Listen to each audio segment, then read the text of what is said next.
Hi, welcome once again. I'm Shivani. How are you all doing?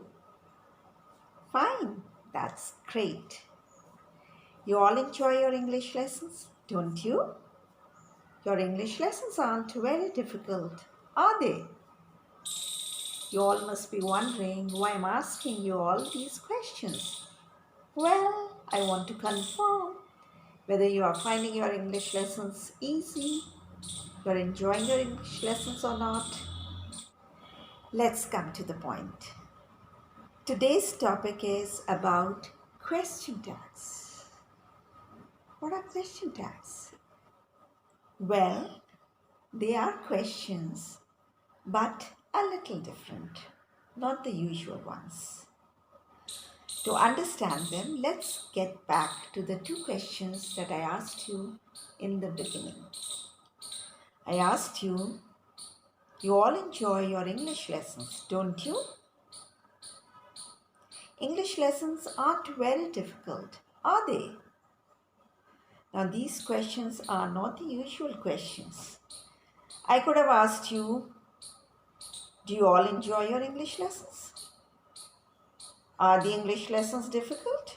Or aren't the English lessons difficult? But I didn't do that. What I did, first I made a statement.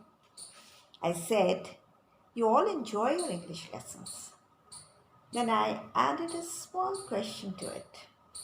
Don't you? English lessons aren't very difficult. Then I added a small question to it. Are they? So you see, they are not the usual questions, they are a little different. And these small questions that are added to the statements are known as question tags. Question tags make your conversation interesting and they are used in the spoken language. They maintain the flow of your conversation and they are usually used to confirm something. Like I said, you all enjoy your English lessons, but I wasn't very sure about it. So I added a question to it. Don't you? Similarly, English lessons aren't very difficult. I wasn't very sure whether you are finding it difficult or not. So I asked you, are they? So it's used to confirm something. And they also make your conversation interesting.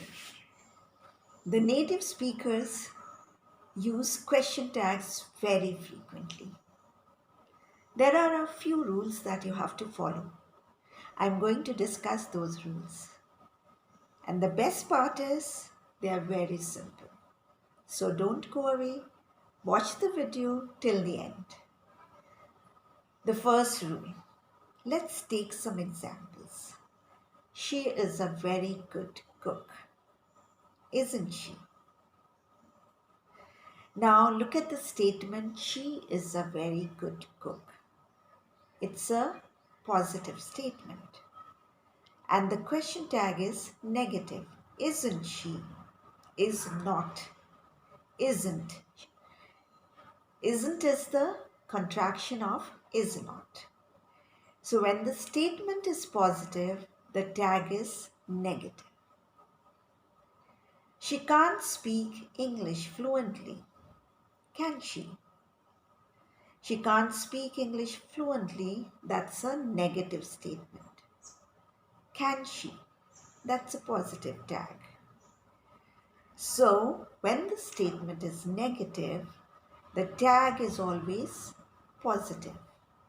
And when the statement is positive, the tag is always negative. That's the first rule. Remember, they're always opposite to each other. If the statement is positive, the question tag will be negative. And if the question tag is positive, the statement will be negative. Not very difficult to remember, isn't it? Now let's come to the next rule. Contractions are always used in the negative question tags. For example, is not becomes isn't.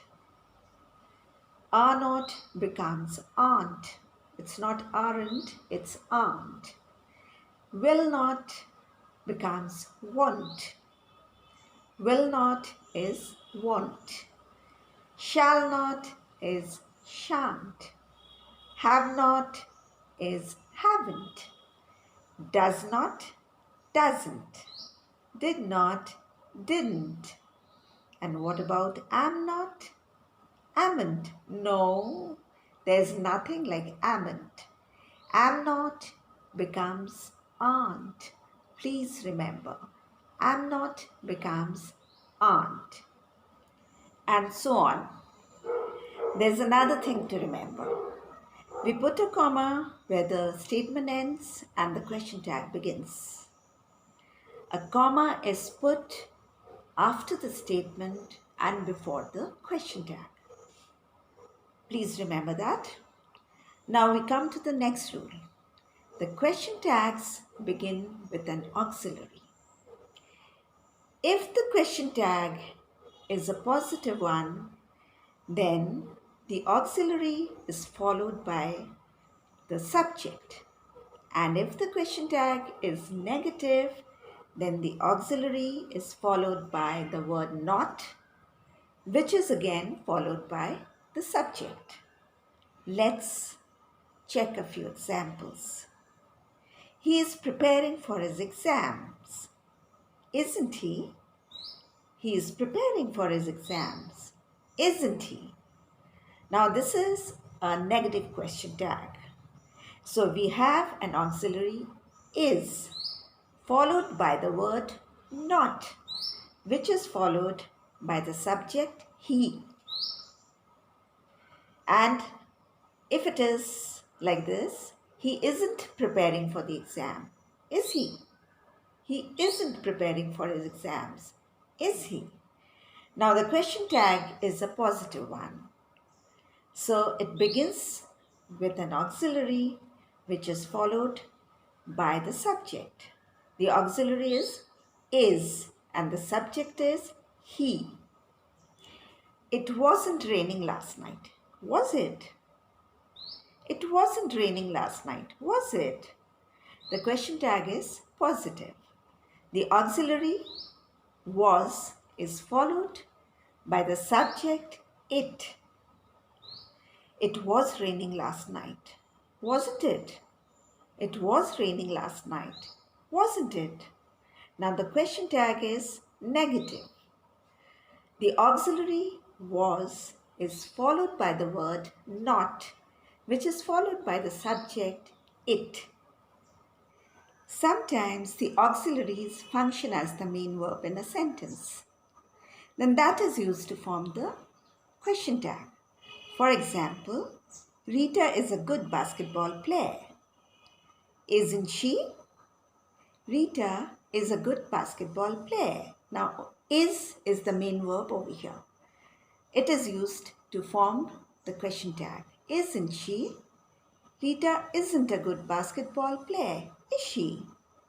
Rita isn't a good basketball player, is she? The apples aren't ripe yet, are they? The apples aren't ripe yet, are they? The apples are ripe, aren't they? The apples are ripe, aren't they? I'm not a good teacher. Am I? I'm not a good teacher. Am I? I'm a good teacher. Amn't I? Oh no, it's not amn't. Aren't I?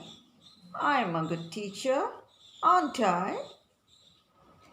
When modal auxiliaries such as can, could, will, would, shall, should, etc. are used in the statements, then they are used to form the question tags. For example, she can't speak English fluently. Can she? She can't speak English fluently. Can she? She can speak English fluently, can't she? She can speak English fluently, can't she? You'll go for shopping tonight, won't you? You'll go for shopping tonight, won't you? You won't go for shopping tonight, will you? You won't go for shopping tonight, will you? Sometimes, when the statements are in the simple present, the auxiliaries are not visible. They are understood, but they are not visible. In that case, we use the auxiliaries do, does, or did according to the number of the subject or the tense of the statement. For example, you enjoy reading books, don't you? You enjoy reading books, don't you? Notice there wasn't any auxiliary verb in the statement, but we used the auxiliary do to form the question tag and added not to it since it was a negative question tag. He enjoys coffee or he likes coffee.